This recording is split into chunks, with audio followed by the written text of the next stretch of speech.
Bert, stay right where you are. I know that silhouette anywhere. Mary Poppins. Mary. It's nice to see you, Bert. Bert. Well, I must say you do look swell. Michael. He can't know you. You've only just arrived. Mary. I wasn't born one moment before I walked into your house, Michael Banks. Have you met these two, Bert? Bert. I've seen him running around chasing a kite. Michael. It isn't a real kite. Bert. So what are you up to?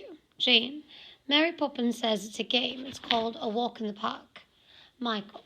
Some game. I'd rather eat spinach. Mary. Come along, Bert. Michael. You can't come with us. You're too dirty. And you don't want to go to the stinky park anyway, Bert. Oh, yes, you do.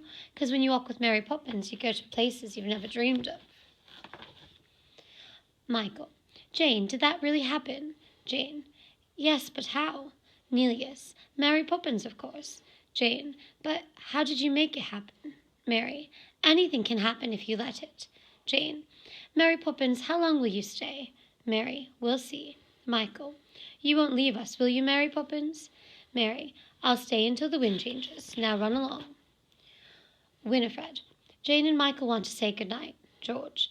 Tell them you've given me the message. Winifred. George, please. Jane. Oh, Daddy, we had a fantastic day. We sang with the busker and danced with the statue. You wouldn't have approved, but... George. If you knew that, then why did you do it? Michael. Daddy, could I have a kite, a proper one? George. Could you fly it? Michael. You could always teach me. George.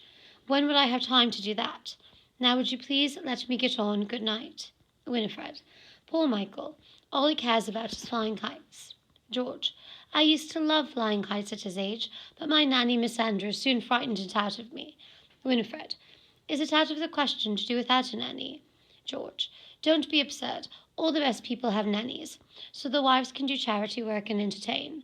Which reminds me, how is your tea party going on? Winifred.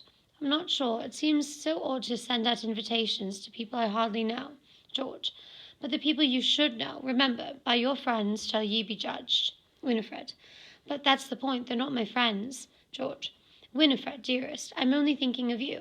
Are you going to say something to Mary Poppins about this afternoon? Winifred. I don't think so. George. Very well, but just make sure she's doing things our way and not hers.